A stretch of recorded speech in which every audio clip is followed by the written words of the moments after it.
Hi guys, welcome back to Simply Fujica, a place for budding and aspiring entrepreneurs. Guys, I want to welcome you to another week here at Simply Fujica. Guys, I am Fujica. I am the person who helps manage and mentor this business community. Guys, we're all about standing up our home care agencies. We're all about becoming the best version of ourselves. And we're all about navigating that corporate environment.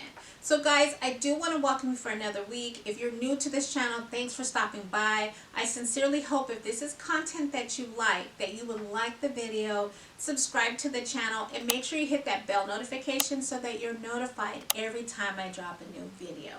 Okay guys, with that, let's get started. So guys, this week I'm actually following up to the video that I posted a couple of weeks back. And that video is, what information do you put into your client folder that you retain in the office? So I felt like the next video should be, what information do you put in that client's folder at their place of residence? So guys, this one is going to be a little bit lighter because again, your thought here is, what information do I need to ensure that I'm taking care of my client? That's really what it is, just something that they have, that your caretakers have, so that they know how to properly take care of the clients. Guys, the last video that I'm going to do in this series is, so what does that marketing folder look like? Because that's different. That's your collateral that you use to really seal that client relationship. So the folder that you have at the client's home, that's really post-sale, right? This is now the relationship and you're actually initiating that care. So I just wanted to make that distinction. So that third video will come up after this one. The first video, which I'll have linked up here and put in the description, is what information do you put in that folder that you have for the client in your office. Okay guys, so I'm hoping this is something that you really want to watch. If it is, then stay tuned. So guys, before we get started, I want to talk about the folder itself. So remember, anytime that you create something that has your name attached to it, you want to create something that really represents who you are as a business. So I will say this, sometimes people just get a folder from Staples, like a 1-inch folder, and they may have a flyer on the top. That's like the bare minimum, right? Because it's something that bears your name, it has your contact information, things of that nature. Something that you're actually going to leave with the client though should be a little bit, if you can, should be professional, should really be a good representation of your agency. So what does that look like? What is your agency's name? Do you have a logo? What's that contact information? If you have a brochure for your business, then this is more like a flyer that has that front cover, right? So that as the person opens in, it kind of invites them to your agency. So that's the experience that you want your client to have. When they open it up, they're excited to see what are the contents that are within it. So I always just challenge people, you don't want to just give them a folder, right? Now listen, I understand if you're just starting and maybe the funds don't support what you would like to do. I always say do the best you can with what you have, okay? Some softwares that I recommend, Canva. You can create something beautiful, something in color that represents your agency. So you really just want to put your best foot forward, because what happens is, as you're caring for that client, other people are coming into their homes, and so they might pick up that folder, they may pick up that brochure, and so what do you want that first reaction to be? Right? That's how people are going to really speak about your agency. So you want to kind of keep that in mind. I know I spent a lot of time talking about it, but it really is important, and people do judge based off of what they see. Okay? So let's jump into what do you put inside of that folder. The first thing that jumps to my mind is record keeping.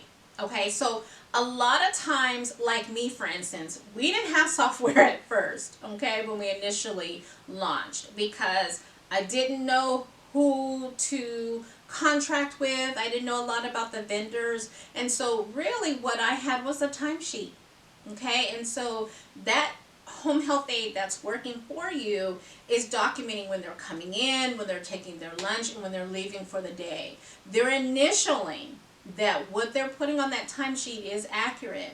And then you can have that client or that client's representation or someone that client designates as hey, you can write on my behalf if the client is unable to. They can certify that what that home health aide has put on that record sheet is correct. So you want to put at least enough in there, maybe a week, 2 weeks, it's kind of up to you. But you just want to make sure that if you're not doing it electronically, you want to make sure there's a way that you can understand what your home health aide is actually working, the hours they are actually working. The second item that you want to have in the folder is the service plan, the care plan. This is why we're there, right? This is why we're in their home. So remember, this has already been agreed upon in that visit that we're going to talk about in the next video. This has all been agreed upon. You've already done an assessment. And so now you're saying, hey, this is my care plan or my service plan that we have put together as a result of the assessment. So anybody who comes into the home that represents your agency is now carrying forth the contents of that plan. So what should they be doing? I heard from another YouTuber recently, and I thought this was great advice. She had made the comment, we shouldn't be doing anything outside of that care plan. And I feel like I have to mention that here because it is so important to make sure that every service that you render, everything that you do for the client is already agreed upon.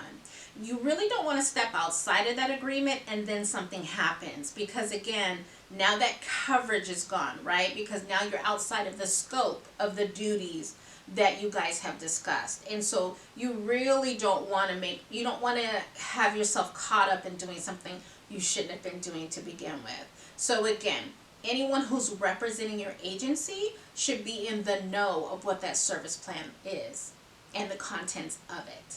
Rights and responsibilities, again, whenever you fill this out with the client, and this was probably on your first meeting that you have with that client, you should, because if you watch that video, you notice that this was something I said that you would have in your folder for the office as well. So literally, when you have that meeting with the client, you're just having them sign it, you're signing it, there's a copy in the folder that stays at the home, and then there's a copy in the folder that stays with you. It's that simple. Again, what are the client's responsibilities? What are their rights? If they want or they wish to file a complaint, how do they do that? Things of that nature is on that form. So you want to make sure that that information is included in the folder that you have for them in their home. Guys, something that really needs to be in that folder, if one exists, is a DNR. Now, remember, if it gets to the point where a person needs to be resuscitated, you want to make sure that you or whoever is there in that customer's home at that time can legally express what the client's wishes are.